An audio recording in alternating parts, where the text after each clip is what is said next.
Hello, Jon. Hello, how you doing? Really well, thank you. How about you? Yeah, I'm doing very well. It's a beautiful sunny day, not quite right now, but it was earlier. It has been, hasn't it? That's better. It now looks dark, but Jon's t-shirt is no longer blinding the camera. Jon, why are you wearing this t-shirt? I'm wearing this t-shirt because over the summer I ran and walked the length of the country from Land's End to John O'Groats, collecting jokes along the way. What was the best joke that you heard along the way, do you think? The best joke was actually sent to me via Facebook. I've got lots of Facebook and Twitter and everyone else sending in, and the best joke was... And on a scale of 1 to 10, how much did you enjoy the experience of running the length of the country?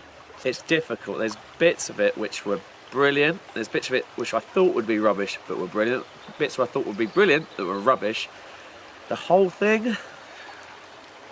7, enjoyed it. Yeah, 6 or 7 maybe. 6 or 7 out of 10. Yeah.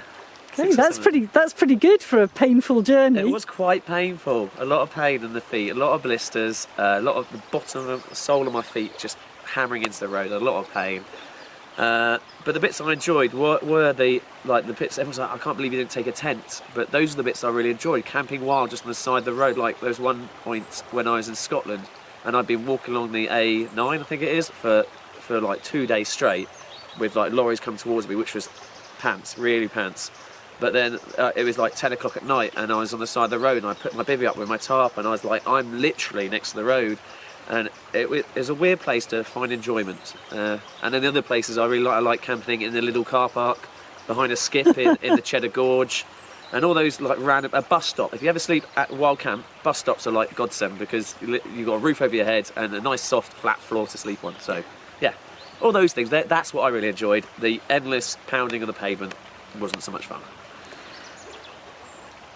How do you think you could increase that enjoyment level from 6 or 7 out of 10 to an 8, 9, maybe even a 10 out of 10 if you were to do it in the future or if somebody else was to try it? If I was going to do it in the future, one of the things I found really difficult was being away from my family for so long because I've got 3 young children and I miss them a lot.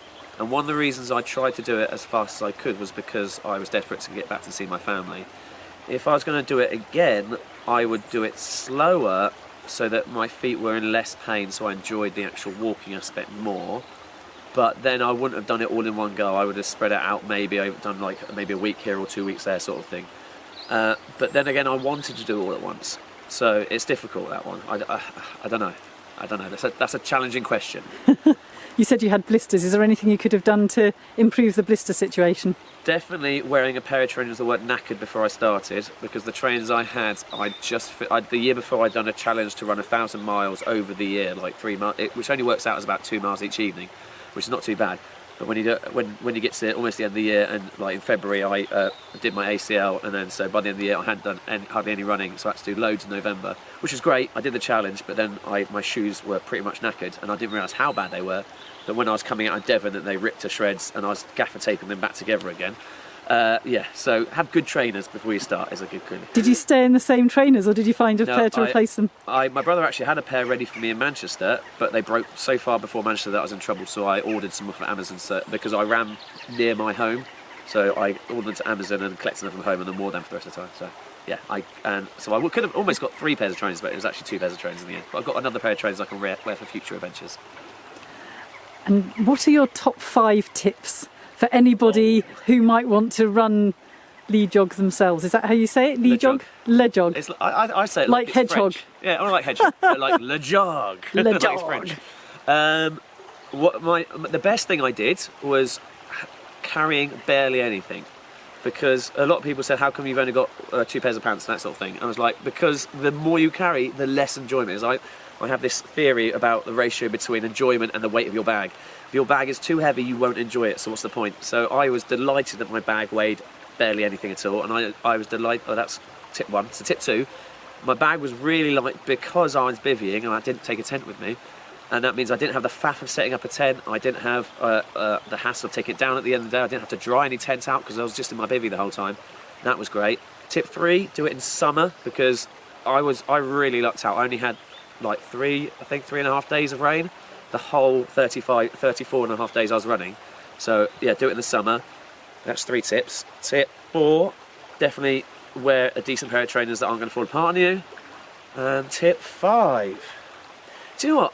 One of the reasons I did the challenge was I did it to ask jokes along the way, and the reason I do that is because I'm a bit what's the word? Not extrovert, introvert. I'm quite an introvert person. I don't find it easy talking to random people, and so I did this challenge so that it would force me to talk to random people. And so, yeah, I would make sure you talk to people, because the most fun and the most enjoyment came from the conversations I had with other people, because a lot of time I was in my own head, running in my head, walking in my head for hours, and sometimes bringing myself down to negativity. But the moment I saw someone and they cracked a joke at me, I was in a good mood all over again. So, yeah, make the effort to talk to people while you're out there. That's a brilliant piece of advice, because it's one of the things that I found walking the South West Coast Path as well. I'm also strongly introverted. Yeah. I made myself talk to people, and they're the people that made the trip. Absolutely. Thank you very much for your insights, Jon. Thank you.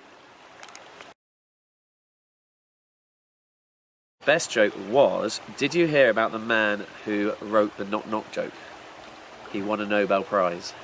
Oh, no! And that's good on so many levels.